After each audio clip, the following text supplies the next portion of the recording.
Entremos al tema COVID, esto visto a través de digamos, que estamos en cifras, en números, que por un lado hace algunos meses se dijo si llegamos a más de 60,000 muertos sería catastrófico y ya estamos en 65,000 personas fallecidas. Luego, por otro lado, estamos con más de 600,000 personas contagiadas y por otro lado estamos con más de 100,000 personas contagiadas solamente en la Ciudad de México.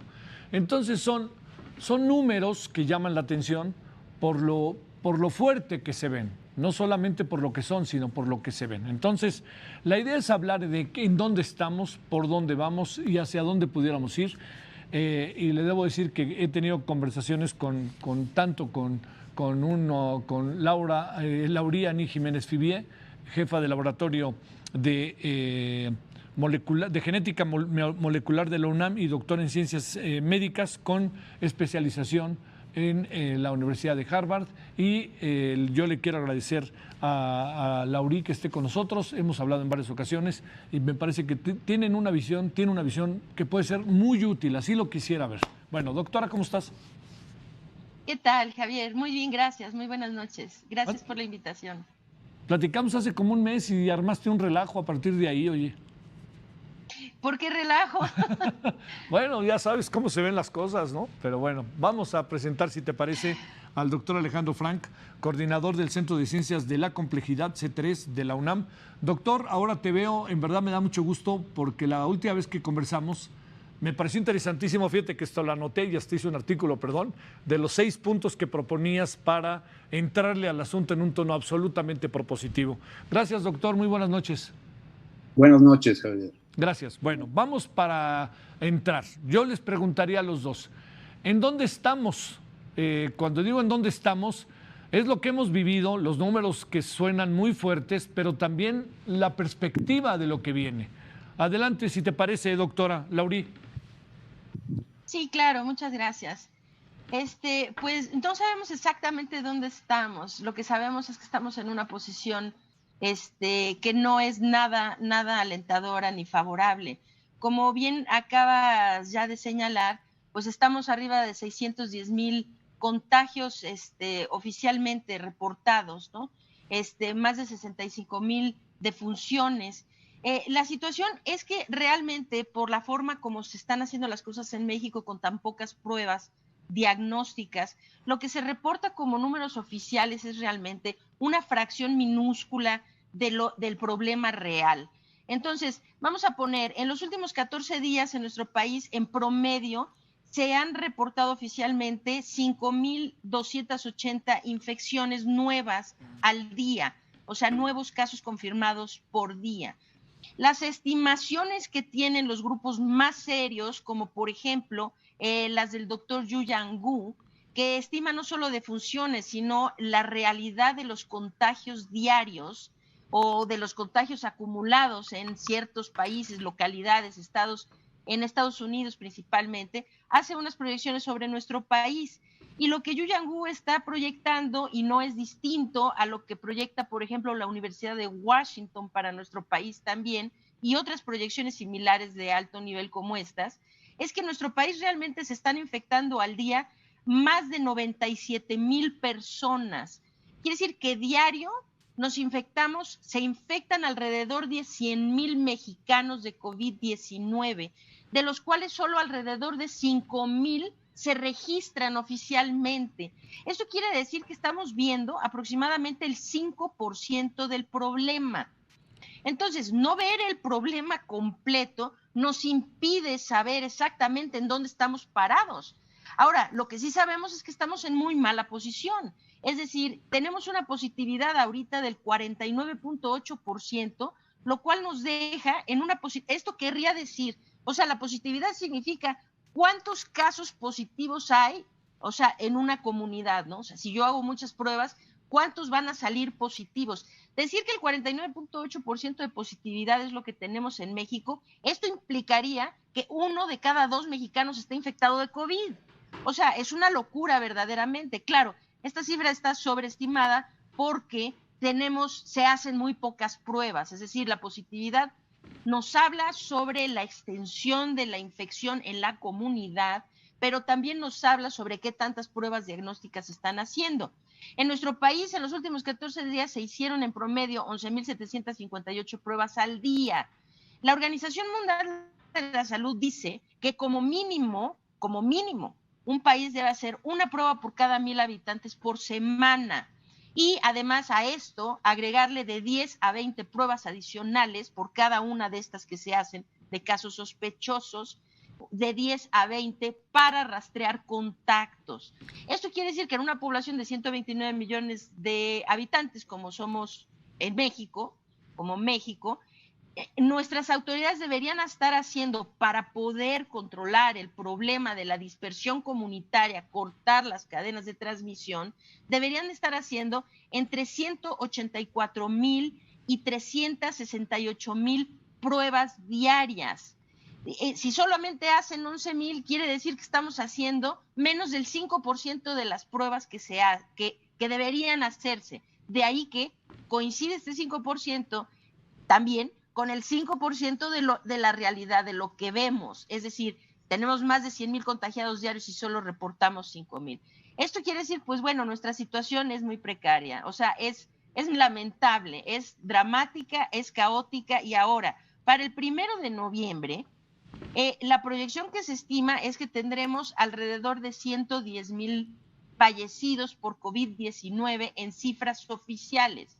Si a esto le consideramos el factor de 3.56, que es el cálculo más exacto que se tiene hasta ahora sobre el exceso de mortalidad en nuestro país, estaríamos hablando que para el 1 de noviembre habrán 391,600 muertos por COVID-19. Entonces, bueno, pues esto es una catástrofe por donde se le vea. Y lo peor del asunto es que seguimos sin hacer algo para contener los contagios. Mientras no se haga lo que se tiene que hacer, y lo que se tiene que hacer es ampliar el número de pruebas, diagnosticar el mayor número de casos asintomáticos que se pueda, rastreando contactos, siguiendo los casos, buscando activamente casos, pues, y aislar selectivamente a las personas que salgan positivos a COVID-19 para cortar las cadenas de transmisión y disminuir la carga viral comunitaria. Seguimos sin hacer esto. Sí. Seguimos sin hacer esto, a pesar de las cifras, a pesar de que ya van más de 6 meses desde que iniciamos el problema. Y entonces nos preguntamos, pues ¿dónde estamos? Pues estamos muy mal, y eso se ve en cualquier tipo de métrica que se utilice para ver lo que está sucediendo.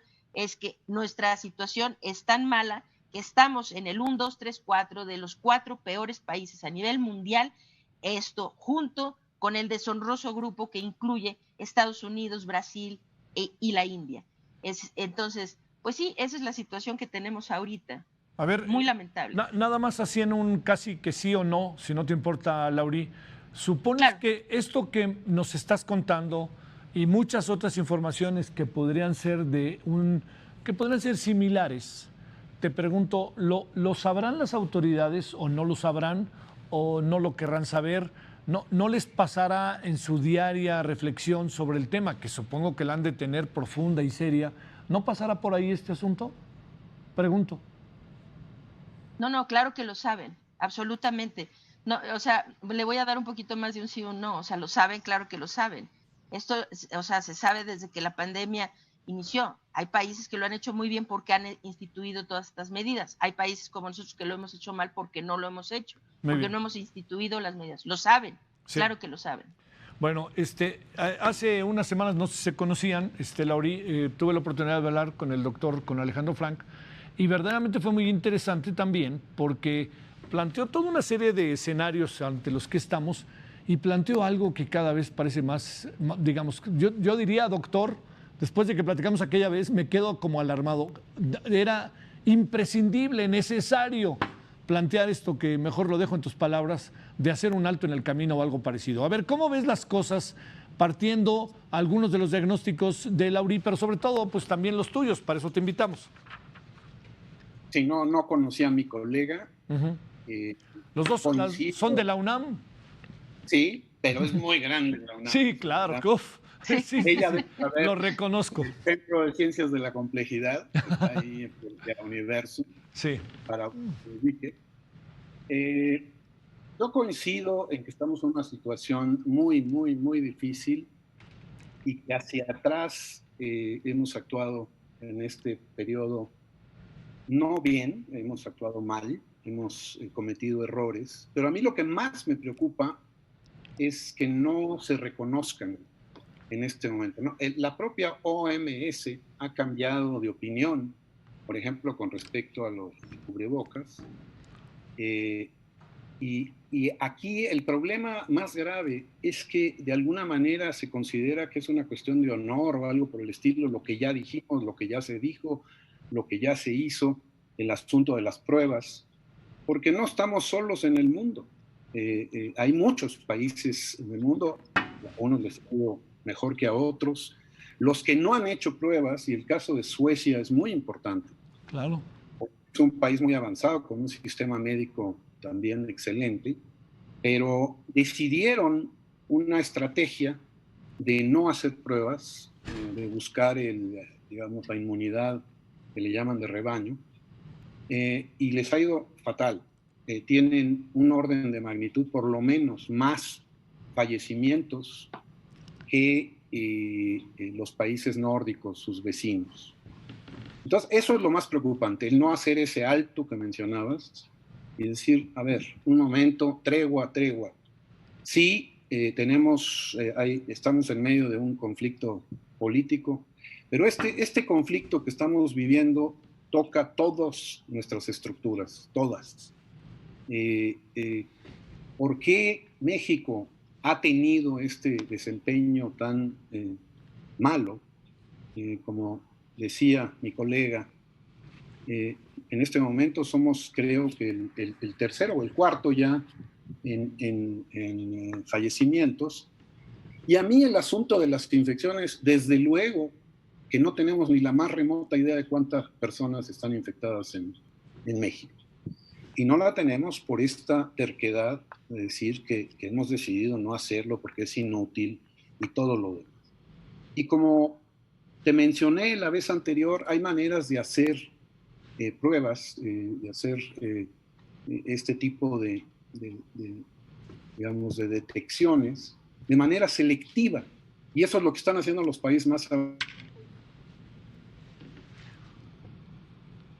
A ver, ahí nos está fallando el internet, doctor. A ver si puedes ahí echarle una revisión. Estamos hablando con el doctor Alejandro Frank, coordinador del Centro de Ciencias de la Complejidad, C3 de la UNAM, y además con algo muy importante, como le decíamos, estamos en medio de toda una serie de circunstancias que se está viviendo en el país y que nos están atrapando, estamos atrapados y no buscamos salidas. A ver, Laurí, sé que muchas de tus opiniones y de tus investigaciones han generado controversia, ¿no? Incluso desde que hablamos hace algunos meses. ¿Has tenido la posibilidad de hablar con la autoridad? ¿Ha habido algo que pudiera permitir una especie de nexo que nos pudiera llevar a tratar de entender y de que se abrieran nuevos caminos? ¿O de plano las cosas están, pues ahora sí que ni para atrás ni para adelante en ese sentido? No, bueno, las autoridades federales no se han acercado conmigo a tratar. ¿Tú te has acercado a ellas o no? No, no. O sea, yo he tenido acercamientos con algunos gobernadores, con los gobiernos de algunos estados, no porque haya yo buscado los acercamientos, sino porque ellos me buscaron a mí. Y entonces sí he tratado de ayudar algunos gobiernos municipales, algunos gobiernos estatales, y estoy tratando de ayudarles con los esfuerzos de contención, es decir, tratando de asesorarlos en cómo pueden ampliar las capacidades, vamos a decir, de los laboratorios de diagnóstico para hacer mayor número de pruebas, cómo se puede hacer para disminuir la pérdida de vida dando atención temprana a la ciudadanía. Como sabes, Javier, pues ahora estoy haciendo un equipo con un grupo grande de médicos, de científicos, altruistas, que pretendemos poner una plataforma ya en el corto plazo para dar atención temprana por vía remota a los pacientes enfermos con COVID.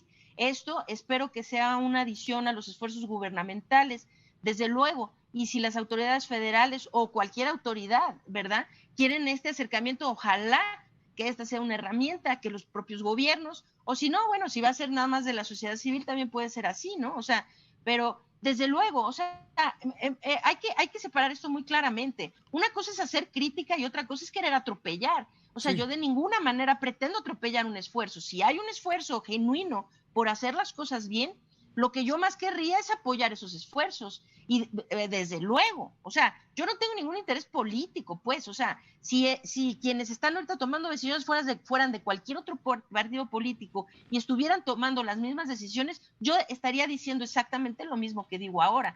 Para mí el problema más grande es que esto se ha politizado algo que no debería ser político en lo más mínimo. Mis críticas son no a las personas, ni al gobierno o a la corriente política o al partido político fulano, mengano, sutano. Mis críticas son directamente hacia la estrategia que se ha empleado para el control de la pandemia. Muy bien. A ver, doctor, ya estamos de nuevo. Me acuerdo muy bien en lo que quedamos. Estabas diciendo que estamos en una etapa en donde no tenemos la manera incluso de saber cuántas personas pudieran estar eventualmente contagiadas en el país. Ahí nos quedamos. Sí, bueno, esto está pasando en muchos países, pero en México es particularmente grave y se debe efectivamente a que ha habido una gran terquedad en cuanto a la realización de pruebas, y lo que estaba diciendo es que es posible hacer pruebas selectivas, no masivamente, que eso puede no tener demasiado sentido, pero la gente que hace sistemas complejos, por ejemplo, teoría de redes, sabe que algunos propagadores de la infección son mucho más importantes que otros, y esos los podemos proteger, desde luego hacer pruebas a ellos. Es muy diferente una persona que trabaja en su casa o una persona que básicamente está en una oficina, a lo mejor con 2 o 3 personas, a una que tiene contacto con decenas, cientos o miles de personas. Eso se llaman los superpropagadores, y eso se ha descubierto que es un factor muy, muy básico. Entonces hay que hacerlo. No estamos solos en el mundo. Es evidente que los países han seguido esta política, que los que lo han seguido han tenido mucho mayor éxito en hacerlo. Y de nuevo, yo entiendo muy bien la posición de mi colega de la UNAM, porque es desesperante, es realmente desesperante esta terquedad, un mucho de negar la realidad. La realidad no se va a dejar convencer de ninguna otra manera. Sí. Y hay, sobre todo, la necesidad de una convocatoria, como te decía la vez pasada. Sí, claro. Creo, ¿no? de hacer una tregua, porque estamos en medio de una batalla, de una guerra, y eso lo tiene que pedir el presidente de la República. Tiene que llamar a los partidos, a la iniciativa privada, a las universidades, a trabajar juntos. A ver, en este momento dejamos las críticas negativas y vamos a ver, porque todavía falta mucho a esta pandemia, le falta muchísimo, y necesitamos ir hacia adelante. ¿Qué podemos hacer los científicos? ¿Qué puede hacer la iniciativa privada?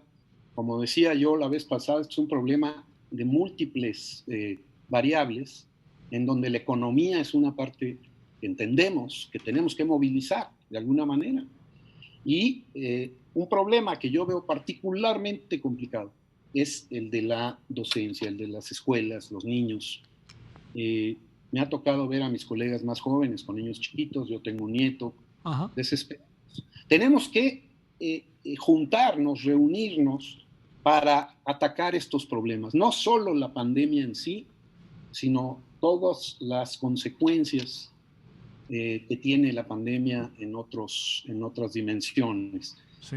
Por ejemplo, para decir algo concreto, en esta aplicación que estamos intentando utilizar en el Centro de Ciencias de la Complejidad, que se llama Solidaridad UNAM, pues al principio empezamos básicamente pensando en formar grupos de jóvenes que corren un poco menos de peligro de que sea grave, tomando cuidados, que nos ayude a hacer brigadas de trabajo para apoyar a las personas más vulnerables. Ahora estamos intentando extenderla para crear brigadas de jóvenes universitarios, preparatorianos, para ayudarle a los maestros a trabajar con los niños, por ejemplo. Los niños, muchos niños no tienen ni siquiera acceso. También, por supuesto, ese punto del Internet y de los iPads o de las computadoras es vital. Y ahí es donde tenemos que llamar a la sociedad a contribuir en ese esfuerzo. Y así como eso, hay muchos otros puntos importantes, pero para mí el principal es el alto y decir tregua y decir lo hemos hecho mal, sí, lo reconocemos, hemos hecho lo posible, como tú decías, en la Ciudad de México se ha hecho un trabajo mejor que en otras partes, se ha intentado, la doctora Sheinbaum ha sido honesta, ha usado el cubrebocas siempre, cosa que no ha hecho el presidente de la República y que el propio Gatell no ha sido lo suficientemente enfático al respecto, y ya hay pruebas científicas determinantes, absolutas, de la importancia que tiene eso. Entonces, la verdad que creo que necesitamos hacer este llamado, ¿ok? Dejemos un momento el pasado, ¿sí? Lo que ya pasó, y veamos hacia adelante, veamos qué podemos hacer, de qué maneras podemos contribuir. Los científicos, tanto los de ciencias sociales como los de las ciencias naturales, podemos contribuir muchísimo. Claro. Yo les mencioné, por ejemplo, estaba hablando el otro día con Mayra de la Torre, ¿sí? Premio Nacional de Ciencias, una biotecnóloga extraordinaria. Está desarrollando una metodología muy interesante usando aguas residuales para evaluar el grado de infección de las personas. Los matemáticos, los epidemiólogos, etcétera, pueden dialogar con los expertos en redes, etcétera, porque no se está tomando en cuenta, por ejemplo, que hay un gran transporte de personas entre estados. Entonces, ponerle el semáforo rojo a uno y al de al lado ponérselo amarillo no tiene mucho sentido. Sí, Falta la interacción entre ellos, ¿no? Entonces, mi mensaje, el que yo he estado tratando de propagar, de propalar, es ese. Veamos hacia adelante cómo podemos lograr optimizar las cuestiones económicas bajo estas circunstancias. Bueno. Y ahí una cantidad enorme de personas y de científicos pueden contribuir. Bueno, a ver, como saben esto del tiempo aquí en esto de la tele, así funciona. Déjenme plantearles que en resumen, en muy poco tiempo nos digan ¿qué perfilan que viene? Si los 60,000 eran catástrofe, los 100,000 ¿qué serán? ¿No? Me asusta y me preocupa, o los más de 100,000. Pero entonces, si no les importa que cada uno de ustedes nos diga hacia dónde sería bueno dirigir, aunque entiendo que de alguna otra manera lo han dicho, particularmente Alejandro, ¿no? Con esto de hacer un alto, en fin, que sé que también lo has mencionado, doctora. A ver, pues, ¿hacia dónde nos dirigimos? ¿Qué hacemos? ¿Cómo podemos cerrar? Adelante. Doctora. Sí, gracias, sí. Bueno, yo creo que lo más importante de todo aquí es ver la forma de disminuir la pérdida de vidas. Esa es la variable que más importa. Coincido con el doctor en este sentido, es que se ha querido manejar una falsa dicotomía entre entre la economía y el control de la pandemia. Esta es una falsa dicotomía, no existe tal cosa como o reactivamos la economía o controlamos la pandemia. Estas son dos cosas que no se pueden desvincular. No hay manera de desvincular lo que está pasando con la crisis económica derivada de la pandemia en sí. Entonces, pero es importantísimo señalar que mientras no se controle la etiología, la causa del problema económico, no habrá posibilidad de realmente solucionar el problema económico. Entonces, el enfoque tiene que estar en el control de la pandemia. Y hoy por hoy, se habla ya es demasiado tarde, hay demasiados contagios. Esto es mentira. El Reino Unido, que era uno de los países que iba peor, de hecho, el peor de todos los países europeos, que acumuló el mayor número de muertes por COVID-19 por la misma necedad de negarse a hacer pruebas, de negarse a rastrear contactos, de negarse a poner programas de aislamiento. Cuando finalmente llegó a los 41,000 muertos, se dio cuenta que era completamente insustentable, no había rescate económico que vendría, que fuera a venir si no se controlaba primero la pandemia. Es decir, entonces, ahora hicieron lo que tuvieron que hacer en menos de 3 meses, como en 2 meses y medio, 3 meses, le dieron la vuelta por completo al problema, con el simplemente ampliando el número de muestras, rastreando y aislando. Y hoy por hoy son el país que tiene el índice de positividad más bajo de toda Europa. Es decir, se puede, sí, incluso habiendo dejado el problema llegar tan lejos. Creo que es necesario dejar de politizar el asunto, enfocarnos en salvar vidas. Eso es lo más importante en este momento. Muy bien. Adelante, doctor. Sí, bueno, yo coincido plenamente con la doctora. A mí me asusta particularmente una noticia que ha surgido en esta última semana, particularmente ayer, antier, que hay un rebrote brutal en España. En Málaga, por ejemplo, hubo un pico enorme de contagios y eso es particularmente malo porque España esperó, de hecho, a que bajara el número de contagios hasta casi cero, digamos, no cero, pero a un número 10 veces, 20 veces menor que el que tenemos en este momento en México. Y abrieron las puertas. Abrieron las puertas, los jóvenes fueron de fiesta, etcétera, y está regresando de manera muy fuerte. Es la misma pandemia, no es otra. No es un segundo brote, es consecuencia de una salida en que la gente se acostumbra a que, bueno, ya no me pasó nada en todos estos meses, ya no me va a pasar nada. Entonces, a mí me preocupa muchísimo el surgimiento posible, la confianza excesiva. Y bueno, yo volteo con cierta envidia a ver a Angela Merkel, que desde un principio reconoció claramente la necesidad de que los ciudadanos supieran la gravedad del asunto y los llamó a solidarizarse. Creo que ese es el primer paso de lo que pide la doctora, estoy de acuerdo con ella, hacer un llamado a las distintas entidades, organizaciones privadas o no, del gobierno, de los académicos, y analizarlo. Hagamos un alto y analicemos qué podemos hacer. No dejemos en unas pocas manos las decisiones. Eso es un error gravísimo. Hay muchos que pueden aportar. Entonces, ¿cómo veo la situación hacia adelante? Pues completamente dependiente de qué hagamos en estas siguientes semanas. Muy bien. Y urge. Sí. Urge. Doctora, muchas gracias. Al contrario, nada que agradecer. Un placer estar en el programa. Muchas gracias. Lauri, muchas gracias. Doctor, muchas gracias.